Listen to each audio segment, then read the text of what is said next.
Esta reforma ela tem sim, dispositivos que visam muito mais precarizar essas relações de trabalho do que efetivamente estabelecer uma modernidade. Vai trazer o seu impacto, né? Para os trabalhadores é significativo, para o próprio setor empresarial também se fará esse impacto, porque vai ter sim, certamente, a partir do momento que tem uma redução salarial, né, da faixa salarial dos trabalhadores, também tem uma redução do consumo.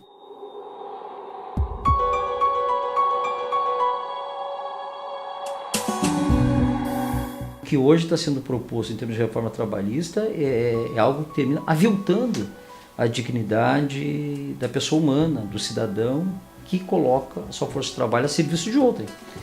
Porque quem se beneficia efetivamente do resultado desse trabalho é o empregador, né? Que tem o seu ganho de capital, né? Qualquer empregador sempre vai ter aquela visão que deverá pagar sempre o menor valor, né?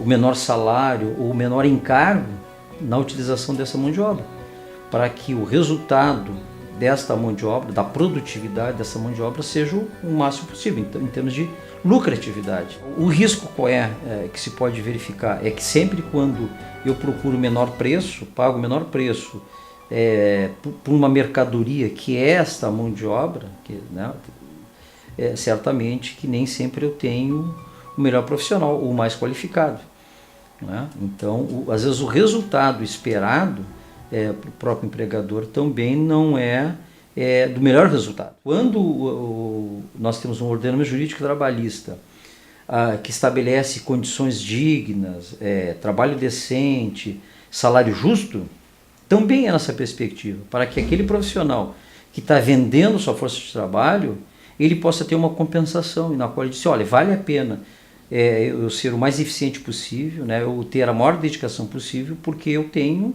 certamente um salário justo. Tem muita coisa que é feito no mundo do trabalho, na qual não é amparado por lei, mas ocorre. O que se faz? O trabalhador ele tem que buscar o justiça do trabalho para ressarcir desses danos causados nesta relação de emprego, né? Agora, na questão da jornada 12 por 36, o que a gente tem a ver claramente é que a Constituição Federal ela permite os turnos de revezamento, que é de 6 horas. É isso que foi colocado, né, na questão dos turnos de revezamento. No que diz respeito à jornada de trabalho, ela tem um limite que é de 44 horas semanais, né? E a legislação trabalhista ela diz o seguinte, 44 horas semanais mais 8 horas diárias. Está lá na CLT 8 horas diárias. Então, nós temos esse pressuposto que o limite diário de trabalho é de 8 horas. Quando tu diz que é 12 por 36, então tu permite que tenha essa elasticidade de 12 horas de trabalho por 36 de descanso, que não diz respeito necessariamente a turno de revezamento, né? Que são aquelas pessoas que trabalham de forma ininterrupta, que a empresa funciona 24 horas. Com 12 por 36 tu pode ter, de forma genérica, estabelecer esta regra para todas as relações de trabalho, comércio ou onde for. Porque o que ocorre de impacto nisso, na verdade, né? Se a jornada é de 8 horas, nós podemos ter apenas 2 horas suplementares. Então, no limite, a pessoa poderia trabalhar 10 horas, sendo paga essas horas extraordinárias, com um adicional de 50%. Ao dizer que é permitido, então, 12 por 36, 12 horas, tu vai permitir que isso ocorra nas mais diversas atividades, E aí, logicamente, que para o empregador isso é razoável, para ele é interessante o empregador, porque eu não tenho a necessidade do pagamento das horas extraordinárias. Eu estabeleço uma escala na contratação dos meus trabalhadores, sabendo, digamos, que tem períodos lá que eu tenho um maior movimento, digamos lá, né, numa sexta-feira, né, que é o maior movimento. Então a pessoa trabalha 12 horas. Né, e na segunda-feira vai descansar, né, vai ter esse descanso. Então ele consegue estabelecer sem a necessidade do pagamento das horas extraordinárias. Quando a luta dos trabalhadores pela jornada de 8 horas foi implementada, é porque se entendia, né, desde o início da Revolução Industrial, que o trabalhador tem que ter 8 horas de trabalho, mas tem que ter 8 horas de descanso e 8 horas de lazer. Então tem que ter esse período até para o organismo se refazer, né, de um desgaste de um dia de trabalho, né? Então, esta compensação de 36 horas, ela não é suficiente para aquele desgaste das 12 horas. Né? Quando a gente trata sobre a duração do trabalho, ainda que digam que não esteja na proposta da reforma, dizendo, olha, que jornada de trabalho não está atrelada à questão de saúde e segurança do trabalho. Aí é um absurdo, né? Porque tu quer estipular por lei que a jornada de trabalho ela não tem relação com segurança e saúde do trabalho. Não tem como dizer, né? Quer dizer, tu tá querendo impor por lei algo que diz respeito à condição humana, porque qualquer um tem clareza, né? Que se eu trabalho 8 horas, numa relação de 12 horas, o meu desgaste natural, um raciocínio lógico, que vai ser muito maior nas 12 horas que nas 8 horas.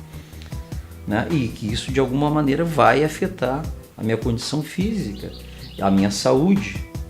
Né? E, logicamente, que eu estarei muito mais sujeito a um acidente de trabalho, a uma lesão por esforço repetitivo, quando existe uma jornada de trabalho mais extensa. No trabalho intermitente não tem previsibilidade nenhuma, porque ele pode ser contratado por 3 horas em um determinado dia, na outra semana ser contratado por 2 horas, na outra semana ser contratado por 5 horas. Então, esse trabalhador ele não tem uma previsibilidade do seu ganho mensal.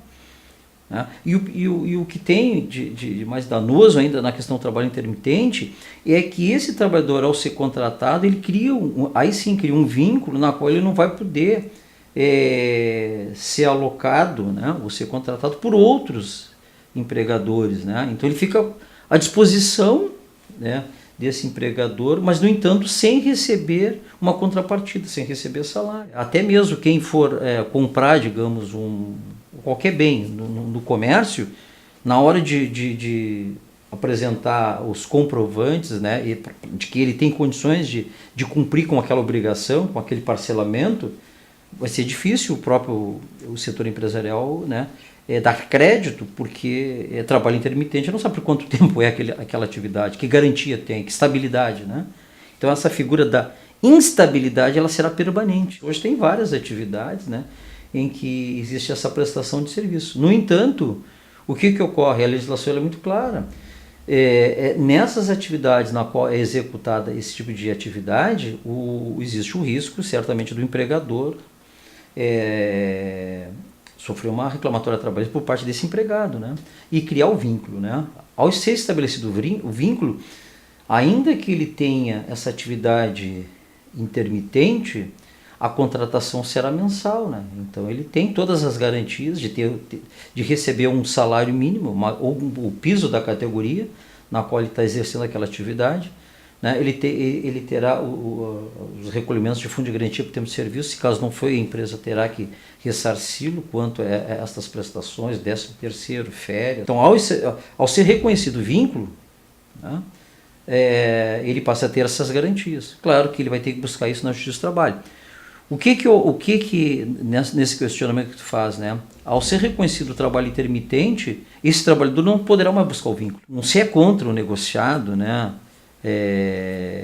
Se deve ter, pelo menos, a garantia desses direitos mínimos, que estão previstos na legislação trabalhista. O que é direito mínimo? É a jornada de trabalho de 8 horas. Né? É uma questão de segurança e saúde do trabalho. Né? Os intervalos mínimos de 1 hora. Né, para a refeição, né? Porque não tem como um trabalhador fazer esse intervalo em 30 minutos. Se já é difícil para o sindicato fazer essa negociação, que é de forma coletiva, né, através das pressões que pode o sindicato, através da sua organização, fazer frente ao capital, se já tem essa dificuldade, né, né, de mobilizar, então imagina individualmente. Né? Esse trabalhador realmente ele vai acatar qualquer proposta encaminhada pelo empregador. Né? Então realmente isso fragiliza demais, né, os trabalhadores, né? E aí vai estabelecer aquela relação individualizada, né? Quando na verdade o que está em jogo, né, é uma questão de categoria, é de classe. Né? Todos os trabalhadores sofrem, logicamente, as consequências de uma precarização. E a partir do momento que prevalece o negociar sobre o legislado, o que ocorre, né? Essa legislação trabalhista ela pode ser aviltada em razão de uma negociação coletiva. Porque é muito fácil, no fim, numa negociação, dizer, em razão da crise que se vive do emprego, né? O desemprego altíssimo, os trabalhadores vão negociar que condições eles têm de postularem, por exemplo, aumento salarial. Hoje, os trabalhadores estão, na verdade, postulando, garantia do emprego, né? E perdendo direitos, na verdade. Também tem que se analisar que é num momento também de fragilização, né? Das entidades sindicais, né? Porque prevalece o negociado sobre o legislado, e na qual não tem uma legislação de sustento, que não é só a Constituição, porque a Constituição ela estabelece regras gerais, né? Regras gerais, mas ela não discrimina como deve ser feito essas garantias, como é dada essas garantias, que estão lá na CLT. Né? Por exemplo, na CLT é que tu tem lá o chamado princípio protetivo, né? O princípio da proteção, né? Na qual tu protege o hipossuficiente, né? Que ainda o trabalhador visto dentro dessa condição em relação ao capital. Se na verdade tu tira hoje o imposto sindical, não vejo como hoje os nossos sindicatos, né? A classe trabalhadora teria condições de arregimentar, né? De representar efetivamente os trabalhadores sem existência desse imposto sindical, né? Porque qualquer organização depende de recursos, né? E não tendo mais essa obrigatoriedade, provavelmente, né? E inclusive com a possibilidade de uma negociação individual, como bem colocasse há pouco, certamente que dentro da negociação individual o empregador e o empregado vai dizer, olha, vamos negociar aqui, te dou algum aumento, mas tu não vai estar mais vinculado ao sindicato, tá? Não vai estar mais filiado ao sindicato. Então, pode ter proposta nesse sentido, e logicamente, né? Ter campanha na qual o sindicato não representa, não é importante. E aí deixa de ter recursos, não tendo recursos, deixa de mobilizar a categoria. Então, vejo sim de forma preocupada, muito embora entenda que o sindicato ele deve ser aquele que representa efetivamente a categoria e que não sobreviva efetivamente do imposto sindical, né? Entendo que nesse momento ele visa muito mais fragilizar o sindicato de trabalhadores frente ao capital do que efetivamente estabelecer essa liberdade. Sim, a lei de 43, né? Da época de Getúlio, né? Mas de lá para cá, a CLT, que é uma consolidação das leis do trabalho, ela foi sendo atualizada. A própria Constituição Federal de 88 atualizou a CLT, né? Com o artigo 7º da Constituição Federal atualizou, né? Porque nós tínhamos claramente a jornada de 48 horas, com a Constituição Federal passou para 44.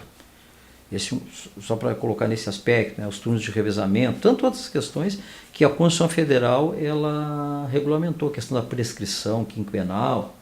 Ela foi atualizada em 88, né? E de lá para cá, quantas normas estão sendo aprovadas, atualizando a legislação trabalhista, né? Mesmo a própria norma que trata da terceirização também vem nesse sentido de modernização.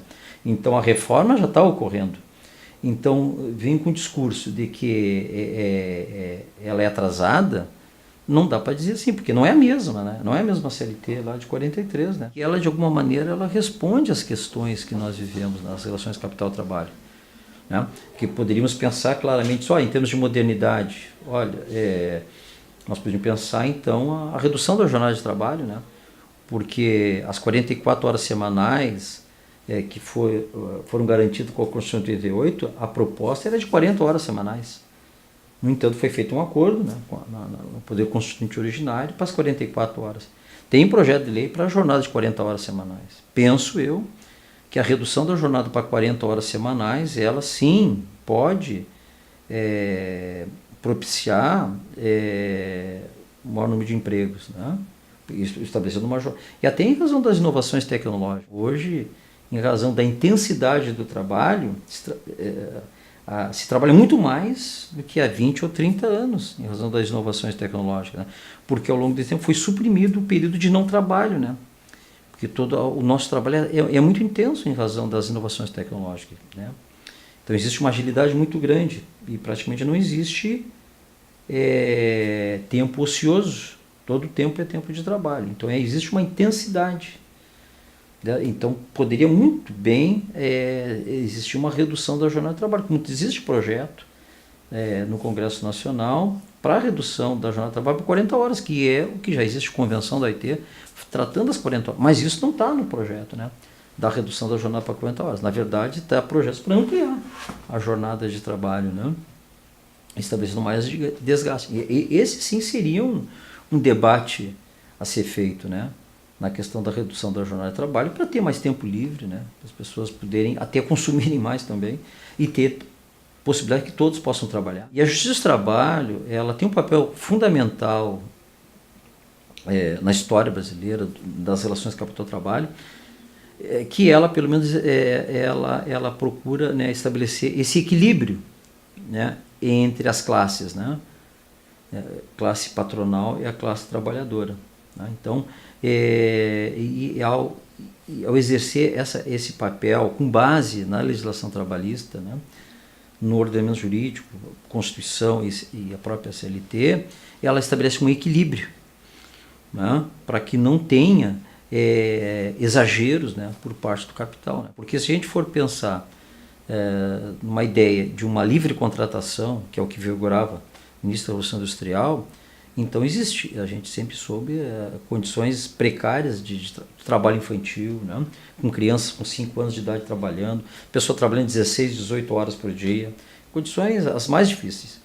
O que estabeleceu dignidade foi a existência de um ordenamento jurídico trabalhista e com um poder judiciário trabalhista que julga isso, né? Nessas relações e que possa estabelecer esse equilíbrio. Né? Porque se o capital, né, se o capitalismo na sua modalidade, né, hegemônica não tiver freios, né, ele é selvagem. Por isso que tem que ter limites a essa forma de exploração, né? E a Justiça do Trabalho tem esse papel importante de estabelecer esse equilíbrio.